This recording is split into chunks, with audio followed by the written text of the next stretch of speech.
ఎలా ఉంది యాత్ర టూ? యాత్ర సినిమా బాగుందన్న. కాకపోతే నెక్స్ట్ ఎవరు గెలుస్తారని పక్కన పెడితే ఓపెన్ ఏంటంటే నీ ఇంట్లో మంచి జరిగితేనే నన్ను గెలిపేయమంటుండు. ఇది రియాలిటీ. నీ ఇంట్లో మంచి జరిగితేనే ఓటేయండి, లేదంటే వద్దు. అదే సినిమాలో ఎలా అనిపించింది జగన్ గారి క్యారెక్టర్? సూపర్, అది బాగుంది. రియాలిటీ అనేది రియల్గా చూపించాడు అనమాట. దీంట్లో ఎటువంటి కథ అనేది ఏం లేకుండా, డూపు ఏం లేకుండా రియల్గా ఎలా ఉంటుందో మూవీ, రియల్గా మనోడు ఎలా ఉంటాడో అలాగే చూపించారు. ఉండవు డైలాగ్స్ ఎలా ఉన్నాయి? డైలాగ్స్ బాగున్నాయి కదా, జగన్ అన్న మాట్లాడితేనే డైలాగ్స్ ఉంటాయి. అట్లాంటిది ఇంక సినిమాలో వస్తే ఇంకా హైలైట్గా ఉంటుంది. దీంట్లో ఏంటంటే ఈ సినిమా చూసిన తర్వాత తెలుసుకోవాల్సిన షర్మిల ఒకటే అనుకుంటా, ఆ చెత్త పార్టీని వదిలేసి అన్నతో కలిస్తే బాగుంటుంది అని అనుకుంటాం, అంతే. తన క్యారెక్టర్ పెట్టలేదు కదా మరి. పెట్టలేదు కాబట్టి అది సంతోషపడుతున్నాం. పెట్టింటే దొబ్బింటే సినిమా, పెట్టలేదు కాబట్టి హ్యాపీగా ఫీల్ అవుతున్నాం. హెల్ప్ చేసింది కదా పాదయాత్ర. కానీ ఒక టైంలో అది కూడా అనిపించింది. కాకపోతే ఆమె హెల్ప్ చేసింది కాబట్టి పాదయాత్ర చేసిన పెట్టింటే కూడా బాగుండి అనిపించింది. కానీ ఇటువంటి సిచ్యువేషన్లో ఆమె లేనిదే మంచిది అనిపించింది.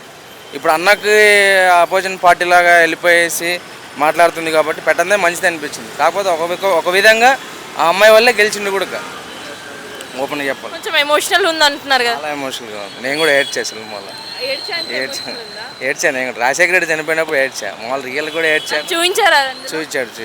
చూసాం, బాగుంది సినిమా, చాలా బాగుంది. గూస్ బంప్స్ సీన్స్ అంటే ఏమున్నాయి? జగన్ అన్న గూమ్సమ్స్ అంతే. ఇంకా డైలాగ్స్ ఎలా ఉన్నాయి అంటారు? డైలాగ్స్ మామూలు రొటీన్ అంతే. ఇంకా ప్రతిపక్షాలకు తగులుతాయి అంటారా? అట్లేం లేవు, అటేం లేవు. సో ఎలక్షన్స్ ఉన్నే చూపించాడు అంతే, అటేం లేవు. కానీ డైలాగ్స్ అనేది ఏం లేదు, కానీ ఉన్నే చూపించాడు అంతే. ఎలక్షన్స్ ముందు వచ్చింది కదా, ఎలా అనిపిస్తుంది?